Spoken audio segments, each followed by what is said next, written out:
നമസ്കാരം, welcome back to my YouTube channel. അമ്മ എന്ന പേരും എന്നിട്ട് അച്ഛന്മാരുടെ പ്രായമുള്ള കുറേ എണ്ണങ്ങൾ അവിടെ കിടന്നങ്ങ് വിലസാണ്. എന്നിട്ടോ സ്ത്രീകൾക്ക് വല്ല നീതി ലഭിക്കുന്നുണ്ടോ? എന്തെങ്കിലും അവർ പറഞ്ഞാൽ അവരെ അങ്ങ് അപമാനിക്കുകയാണ് ചെയ്യുന്നത്. ഇത് എന്നിട്ട് ഇതെല്ലാം കഴിഞ്ഞിട്ടും അമ്മയുടെ നേതൃത്വത്തിൽ സ്ത്രീകളെ കൊണ്ടുവന്നിട്ടും അങ്ങ് മുകളിലിരിക്കുന്ന പ്രസിഡന്റ് ഇതൊന്നും അറിഞ്ഞിട്ടില്ല. ഇത്ര ദിവസമായിട്ടും ഇങ്ങനൊരു സംഭവം അറിഞ്ഞിട്ടില്ല. പാവം ഉറങ്ങായിരുന്നു തോന്നുന്നു ഇത്ര ദിവസമായിട്ട്. അൻസിബ പരാതി കൊടുത്തതൊന്നും ശ്വേതാമേനോൻ അറിഞ്ഞിട്ടില്ല. നമ്മൾ പ്രസിഡന്റേ ഒന്നും അറിഞ്ഞിട്ടില്ല. പിന്നെ എന്തിനാണ് ഇങ്ങനെ ഒരു പ്രസിഡന്റിൻ്റെ ആവശ്യം? ഒരു പ്രസിഡന്റ് ആവുമ്പം എല്ലാം കണ്ടറിഞ്ഞ് കാര്യങ്ങളൊക്കെ എല്ലാം മനസ്സിലാക്കി കുറച്ചൊരു ഉത്തരവാദിത്തമൊക്കെ വേണ്ടേ? അല്ലെങ്കിൽ പിന്നെ ഇങ്ങനെ ഒരാൾ ആവശ്യമില്ലല്ലോ. ശ്വേതാമേനോൻ മാധ്യമത്തിൻ്റെ മുമ്പിൽ നിന്ന് പറയുന്നുണ്ട്, എന്നെ എല്ലാവരും കൂടി താഴേക്ക് ഇറക്കാൻ വേണ്ടി ശ്രമിക്കുകയാണെന്ന്. അല്ലെങ്കിൽ തന്നെ ഇങ്ങനത്തെ ഒരാളെ ആവശ്യമില്ലല്ലോ.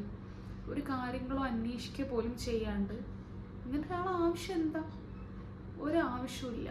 ഒരു സ്ത്രീ വന്ന് ഒരഭിപ്രായം പറയുമ്പോഴേക്കും അവരെ അങ്ങ് അപമാനിക്കുകയാണ്. ഞാൻ ആലോചിക്കുന്നത്, ഈ ടിമി ടോമിക്കൊന്നും നാണമില്ലെന്നാണ്. ഈ പ്രിയങ്കേനെയും ലക്ഷ്മീനെയൊക്കെ പോലുള്ളവരെ കൊണ്ടുവന്ന് ന്യായീകരിക്കും. ഒരു സ്ത്രീൻ്റെ DNA വരെയാണ് ചോദിക്കുന്നത്. ജിഹാദി എന്ന് പറഞ്ഞ് അങ്ങ് അപമാനിക്കുകയാണ്, നാണം കെടുത്താണ്. ഈ ടിമി ടോമിക്ക് നാണമില്ലല്ലോ.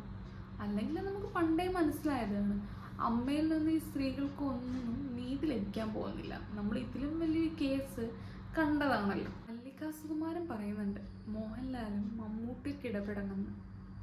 അവരൊന്നും ഇടപെടാൻ പോകുന്നില്ല. കാരണം അവരൊക്കെ പ്രസ്റ്റീജിനെ ബാധിക്കുന്ന പ്രശ്നമാണ് ഇതൊക്കെ. ഹൻസിബ അവളെ കാര്യം തുറന്നു പറഞ്ഞപ്പം അവക്കില്ലാത്ത തെറ്റില്ല. നാണമില്ലല്ലോ ഒരു സ്ത്രീൻ്റെ DNA-യും അവളെ ഇങ്ങനെയൊക്കെ അപമാനിക്കാനായിട്ട്.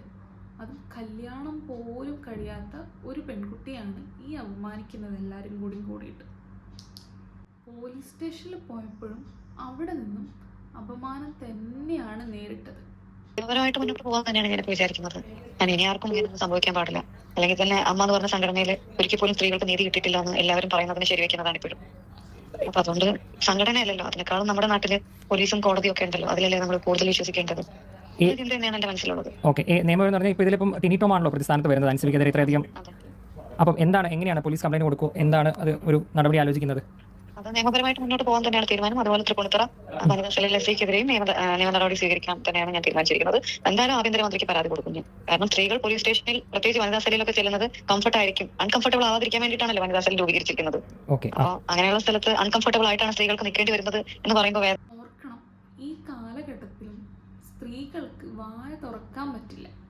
പുരുഷാധിപത്യമാണ് ഇപ്പോഴും നിലനിന്നുകൊണ്ടിരിക്കുന്നത്. എന്തൊരു നാണം കെട്ട അവസ്ഥയാണെന്ന് ആലോചിക്കണം. എന്തിനാണ് ഇതുപോലൊരു സംഘടനയൊക്കെ പിരിച്ചുവിടണം? ഇത്ര കാലമായിട്ടും ഈ ഒരു സംഘടന കൊണ്ട് നല്ലൊരു കാര്യം പോലും നമുക്കൊന്നും കേൾക്കാൻ പറ്റിയിട്ടില്ല.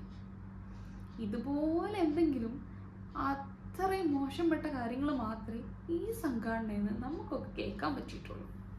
പിന്നെ എന്തിനാ ഇങ്ങനൊരു സംഘടനയൊക്കെ പിരിച്ചുവിടണം? അതല്ലേ നല്ലത്.